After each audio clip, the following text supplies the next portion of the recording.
فتح بیت المقدس۔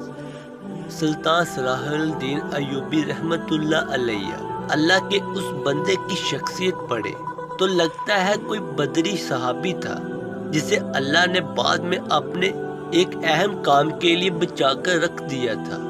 سلطان صلاح الدین ایوبی سے پوچھا گیا کہ آپ مصر، شام اور لبنان کے سلطان ہیں اور آپ کو کبھی مسکراتے نہیں دیکھا۔ انہوں نے جواب دیا کہ میں کیسے مسکراؤں جبکہ بیت المقدس عیسائیوں کے قصبے میں ہے۔ نجومیوں نے بتایا کہ اگر آپ نے بیت المقدس کی طرف پیش قدمی کی تو آپ کی ایک آنکھ ضائع ہو سکتی ہے۔ صلاح الدین ایوبی نے جواب دیا، تم میری ایک آنکھ کی بات کرتے ہو؟ میں اللہ کی قسم کھا کر کہتا ہوں کہ میں بیت المقدس کی طرف پیش قدمی کروں گا، پھر بے شک مجھے بیت المقدس میں اندھا ہو کر داخل ہونا پڑے۔ اور تاریخ گواہ ہے کہ یروشلم نے 88 برس تک ایک ایسے انسان کا انتظار کیا تھا جو آ کر اس شہر کو ظلم سے نجات دلوا کر دوبارہ وہاں اللہ اکبر کی گونج پیدا کرے گا۔ 88 رجب کو صلاح الدین نے یروشلم میں قدم رکھا اور اسے فتح کیا۔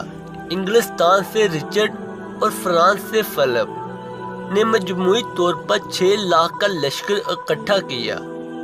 صلاح الدین نے تمام مسلمان حکمرانوں کو خط لکھے لیکن کسی نے بھی مدد نہیں کی۔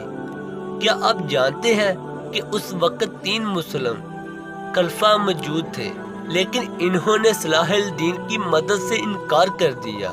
صلاح الدین عالم اسلام کی اس حالت پر روتے تھے اور آج تاریخ کو یاد نہیں کہ وہ 3 خلفاء کون تھے، کسی کو ان کے نام یاد نہیں۔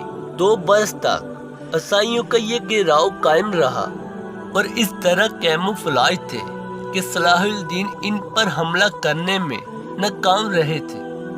یہ وہ دن تھے جب صلاح الدین کو لوگوں نے ایسے دیکھا جیسے وہ ایک ماں ہو اور ان کا بچہ گم ہو گیا ہو۔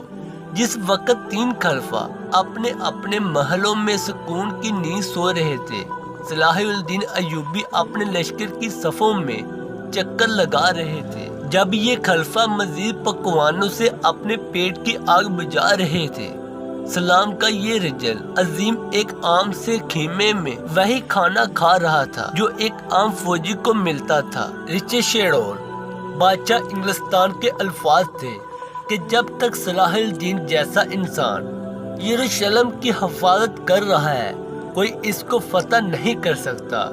سلطان کی قبر پر لکھا ہے کہ اے اللہ، اس شخص کی آخری فتح کے طور پر اس کے لیے اپنی جنت کے دروازے کھول دے۔